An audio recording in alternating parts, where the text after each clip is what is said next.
The summer of 1518 arrived in Strasbourg with a heavy air. This city, nestled in the Alsace region, was part of the Holy Roman Empire. In July, a peculiar event began. It started with a dance that seemed to have no end. Her name was Frau Troffea. One sweltering day, she stepped into a narrow street and began to dance. Her movements were fervent, almost desperate. Passers-by stopped and stared.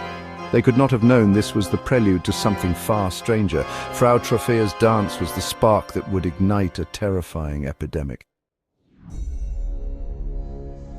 As Frau Troffea continued her relentless solitary dance, a disturbing change began to occur.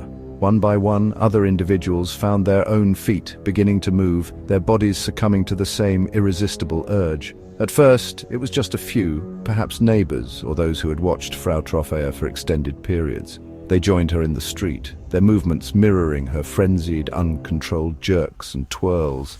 Within a matter of days, the number of dancers swelled dramatically. What had started with one woman soon involved over 30 individuals. Historical records from the period confirm this alarming spread. The phenomenon was no longer a curious anomaly confined to a single person. It was becoming a public crisis. By the time August arrived, the situation had escalated beyond anyone's worst fears. Estimates suggest that as many as 400 people were caught in the grip of this dancing mania. The city was in turmoil. Strasbourg was no longer just observing a strange event. It was engulfed by it, a city dancing itself towards an unknown, terrifying fate.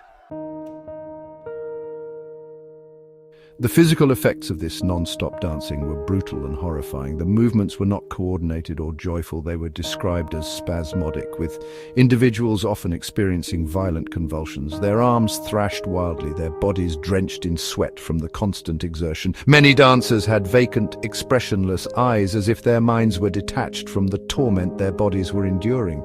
They were trapped in a relentless cycle of motion, unable to control their limbs, driven by an unseen force that demanded perpetual movement. The strain on the human body was immense. Dancers would continue for hours, even days, without rest. Their feet, encased in shoes or sometimes bare, became swollen and raw. Despite their obvious suffering, many victims cried out for help, begging for the torment to stop, yet their bodies refused to obey. The dancing plague was a grueling, life-threatening condition, regardless of the precise number of fatalities it directly caused.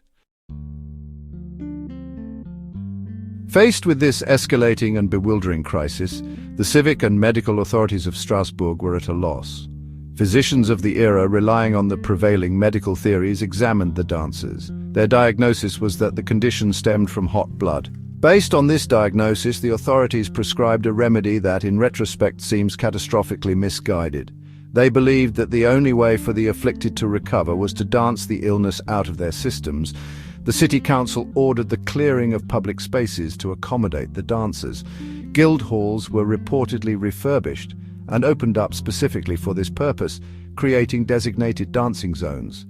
To further facilitate this prescribed cure, the authorities took additional steps. They hired musicians to play lively tunes, believing that music would help the dancers maintain their rhythm and ultimately expel the hot blood more effectively.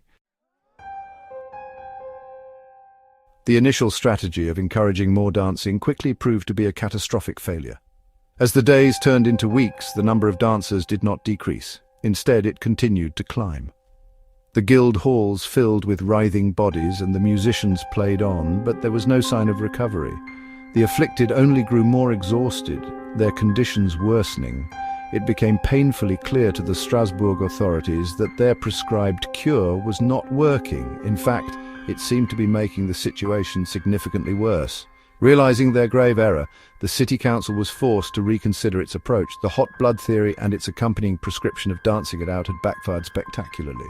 The council issued a strict ban on most forms of public dancing. Music, which had been employed to aid the dancers, was also forbidden in public spaces. The lively tunes that once filled the air were silenced. The city held its breath, hoping that these new, stricter measures would finally bring an end to the exhausting and terrifying dance. As secular and medical interventions failed to curb the relentless dancing, the authorities and the populace of Strasbourg turned increasingly towards spiritual explanations and remedies. Many began to believe that the dancers were possessed by demons, or more commonly that they were suffering under a curse from a specific saint.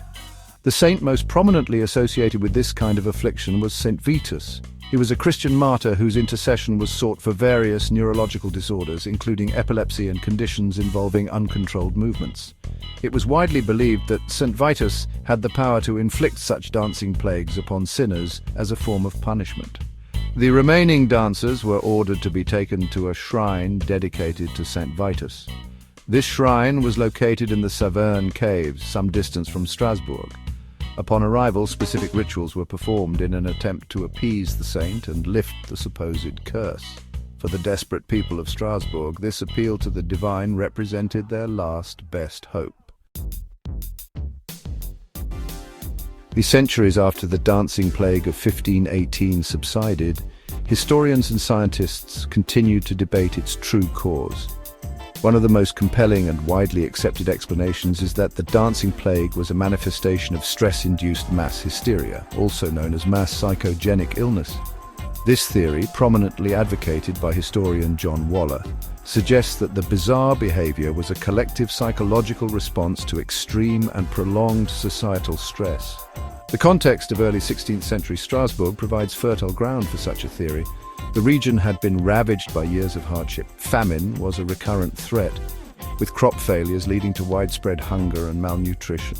Diseases like leprosy, plague, and the newly arrived syphilis were rampant, causing immense suffering and fear. Adding to this misery were high taxes and political instability. The populace lived in a state of chronic anxiety, with a worldview steeped in superstition and a belief in the supernatural, making them particularly susceptible to collective psychological phenomena.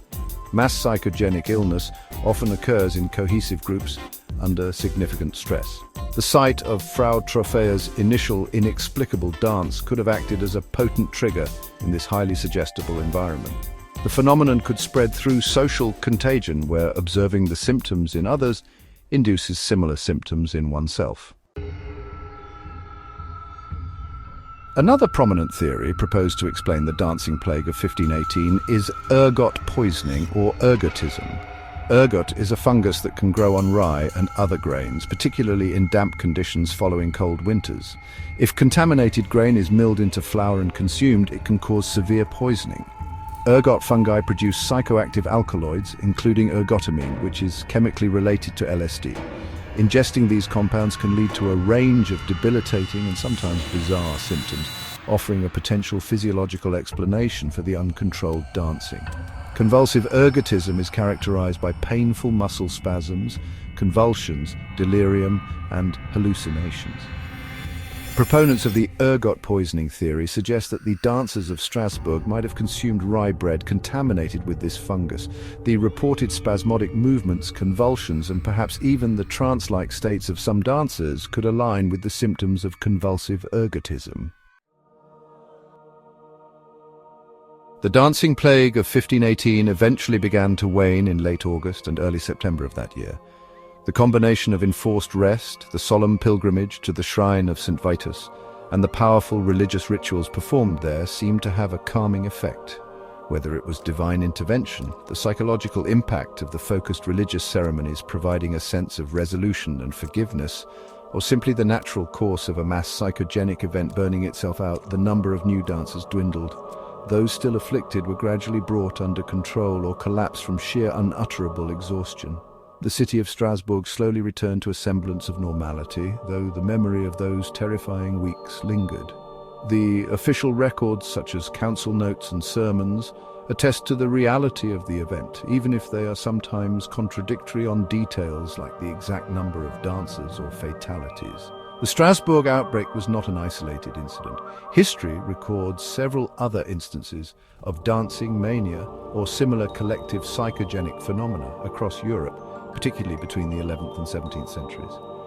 These historical parallels suggest that the dancing plague of 1518, while extreme, was part of a broader pattern of societal responses to stress. The bizarre dancing epidemic of Strasbourg remains one of history's strangest episodes, a haunting testament to the mysterious interplay of mind, body, and society in times of profound crisis.